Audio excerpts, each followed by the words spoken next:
నమస్తే, welcome to HMTV news. నేను గీతిక. Telangana assembly శీతాకాల సమావేశాలు కొనసాగుతున్నాయి. ఇప్పుడు లైవ్ చూద్దాం. స్టేషన్ ఏర్పాటు చేస్తే బాగుంటుందనేది నా సూచన. దయచేసి మంత్రి గారు నోట్ చేసుకుని దాన్ని ఆ విషయంలో కూడా చర్యలు తీసుకోవాల్సిందిగా విజ్ఞప్తి. అట్లనే కాగజ్నగర్ పట్టణంలో ఉన్న ఫైర్ స్టేషను ఆ భవనం ఏదైతే షెడ్ ఏదైతే ఉందో చాలా కాలం క్రితం అదొక డిలాపిడేటెడ్ కండిషన్లో ఉంది. ఆ భవనం పూర్తిగా శిథిలమైపోయింది. నేను మొన్న అక్కడ పక్కనే మందిరం ఉంటే అక్కడికి వెళ్ళినప్పుడు వాళ్ళందరూ వాళ్ళ గోడు వెళ్ళబోసుకున్నారు. కనీసం తాగడానికి నీళ్లు కూడా లేవు. ఆ షెడ్ కూడా పూర్తిగా కూలిపోయే పరిస్థితి ఉంది. కాబట్టి కాగజ్నగర్ పట్టణంలో ఉన్న ఫైర్ స్టేషన్ నూతన భవనం మంజూరు చేస్తూ కౌటాల మండల కేంద్రంలో ఇంకొక కొత్త ఫైర్ స్టేషన్ మంజూరు చేయవలసిందిగా ప్రభుత్వం వారిని కోరుతున్నా. ధన్యవాదాలు. శ్రీ ఆది శ్రీనివాస్ గారు. అధ్యక్ష,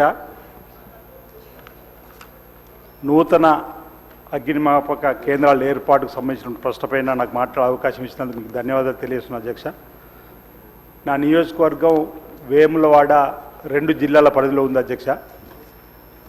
వేములవాడలో అగ్నిమాపక కేంద్రం ఒకటి ఉన్నది.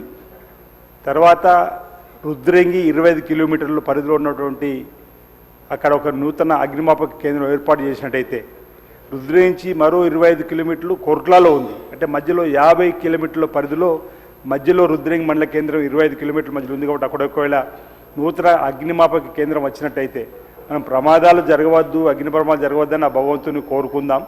ఒకవేళ అలాంటివి సంఘటనలు జరిగినప్పుడు అందుబాటులో ఉండడానికి ఒకవేళ రుద్రంగి ప్రాంతంలో జరిగితే సుదూర ప్రాంతం నుంచి 25 కిలోమీటర్ నుంచి రావాల్సిన కోర్టుల నుంచి కానీ వేముల నుంచి రావాల్సినటువంటి అవసరం ఉంది. రుద్రంగిలో నూతన అగ్నిమాపక కేంద్రం కావాలని ఇప్పటికే ప్రభుత్వానికి నేను దరఖాస్తు కూడా పెట్టడం జరిగింది అధ్యక్ష. విధి విధానాలకు సంబంధించినటువంటి రిపోర్ట్స్ కూడా పంపడం జరిగింది. ఈ సభ ద్వారా ప్రభుత్వానికి విజ్ఞప్తి చేస్తున్నారు.